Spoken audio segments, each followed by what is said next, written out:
terus dipukul-pukul tangannya, kadang mukul satu sama lain juga.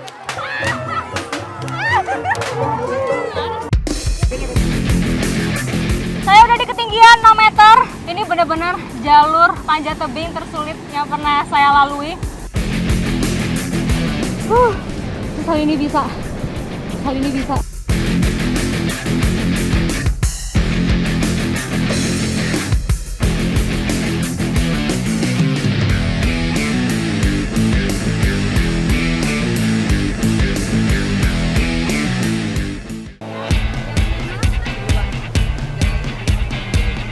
Provinsi Banten saya pilih menjadi tujuan petualangan saya kali ini. Ayo keluar semua. Wih, udah tahu jadwal-jadwalnya, langsung lari. Di Kecamatan Panggarangan, masyarakat setempat membangun beberapa kandang ternak tidak jauh dari bibir pantai. Nah, ini bagi masyarakat pesisir Desa Sitoregen, berternak kerbau adalah menjadi usaha yang menjanjikan. Dan hari ini saya mau ikut gembala juga nih sama Pak Wardi. Siap ya Pak? Ikuti jejak saya, jejak petualang. Pak, jangan sampai lewat. Kegiatan gembala kerbau biasa dilakukan 1 hingga 2 orang peternak. Aktivitas ini tidak hanya untuk membawa hewan ternak ke sumber pakan, tapi juga menjaga kedekatan antara pemilik dan hewan peliharaan.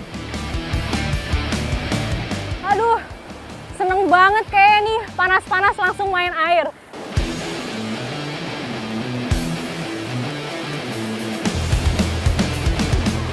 Yuk kita halau ke sana. Ayo teman-teman, kerbau-kerbauku. Sayangnya, tidak banyak padang rumput tersebar di desa ini. Sehingga untuk mencapai tempat pakan, kerbau harus digiring cukup jauh. Nah, jadi rutenya dari keluar kandang itu 2 kilo perjalanannya. Dari cari makan dulu, kemudian nanti dimandikan. 1 ekor kerbau biasa menghabiskan 1 karung rumput setiap harinya. Kerbau ini justru makannya lebih banyak dari sapi. Rakus banget. Kebayangkan kerbau sebanyak ini kalau diambilin makanannya sulit. Jadi biarin aja, dia makan dulu sampai kenyang. Peternak akan kewalahan memenuhi kebutuhan pakan mereka jika tanpa digembala. Laper banget ini kayaknya, makannya sangat lahap. Tapi emang kerbau yang digembala ini makannya harus siang-siang hari, karena kalau pagi daunnya masih banyak embunnya. Nanti kalau dimakan perut kerbaunya bisa ada gangguan pencernaan.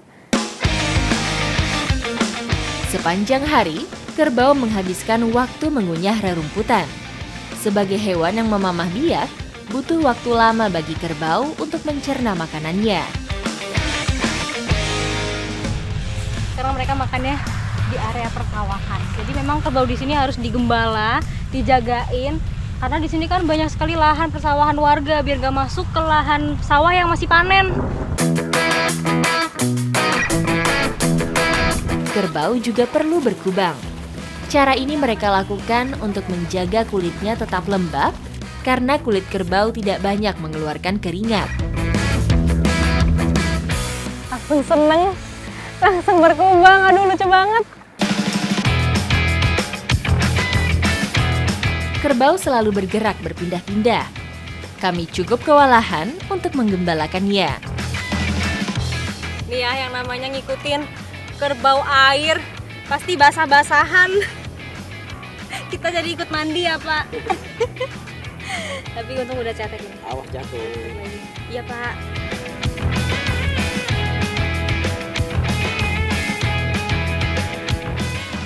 Kalau udah makan banyak, lebih tenang dia. Bisa dipegang-pegang kayak gini. Ini namanya jabrik. Usianya udah 15 tahun. Lagi hamil juga nih dia. Tapi justru nggak seagresif tadi dia. Dia udah tenang ya, bisa dipegang-pegang tuh. Jabrik. Makan terus jabrik. Sembari menunggu kerbau mencari makan, para penggembala juga perlu mengisi ulang tenaga, memanfaatkan hasil alam yang dapat dengan mudah didapatkan. Ini ya, nih, pohon pandan laut. Tampak luarnya aja berduri dan menyeramkan, tapi ternyata menyimpan manfaat. Yang mau kita cari adalah umbutnya. Yang ini Pak. Nah, itu dia udah kelihatan. Hati-hati, Pak. Daun pandan laut umum dijadikan bahan kerajinan. Namun warga setempat biasa memanfaatkannya untuk dikonsumsi. Daun pandannya berduri nih aja di kaki saya udah kena kecantol. Nih, jadi kita harus bersihin dulu.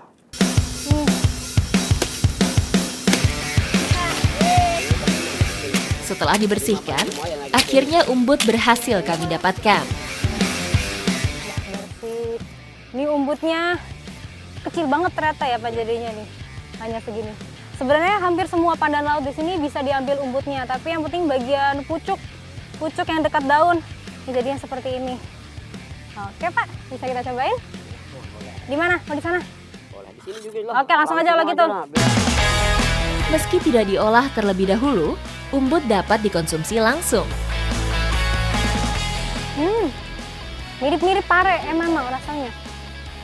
Kalau dibandingkan dengan umbut rotan, ini tuh rasanya aftertaste-nya kayak ada gatal-gatalnya gitu Pak. Apa karena belum dimasak kah? Getahnya masih ada? Ini baru, kalau dibesokan mah nggak ada ini.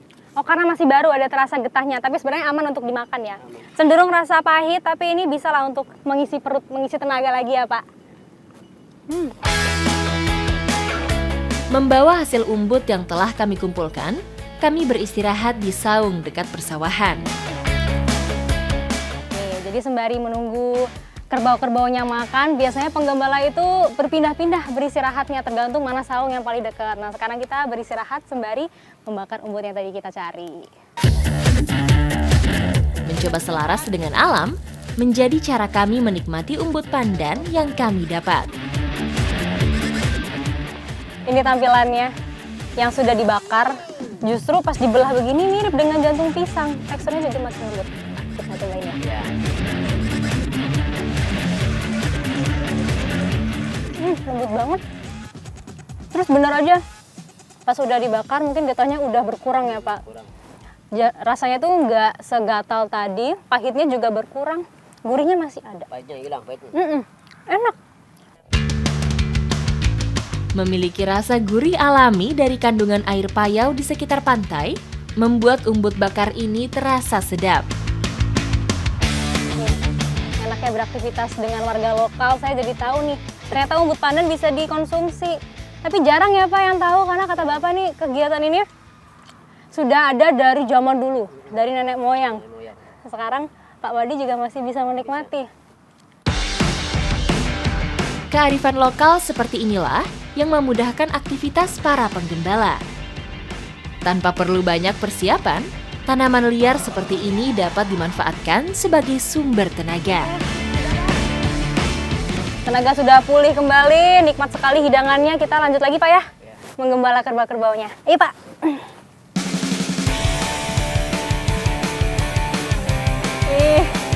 Hari udah mulai gelap, mereka udah kenyang juga, kita bisa berdiri di belakangnya. Udah tenang dia, tapi belum boleh pulang. Habis ini mau dimandiin dulu di dekat sana, dekat kandang di pantai. Kerbau kembali kami giring menyusuri pantai.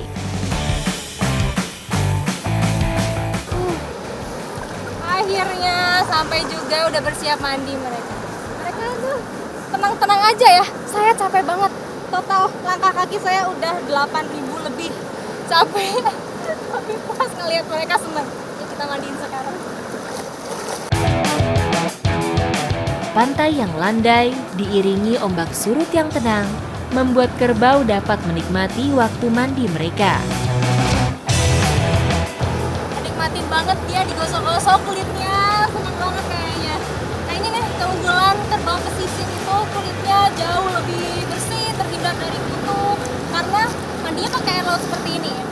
Dan setiap harinya mereka juga selalu minum air payau karena kandungan garamnya itu bagus untuk memperkuat otot sekaligus menambah nafsu makan.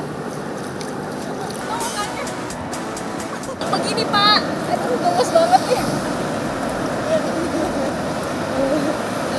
Seneng dia.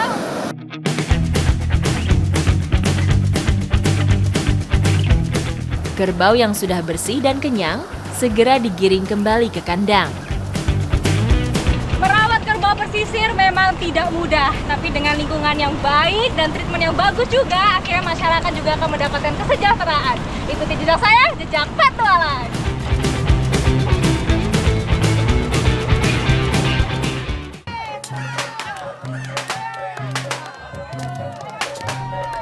Wah, ini sembari jalan masih terus dipukul-pukul tangannya, kadang mukul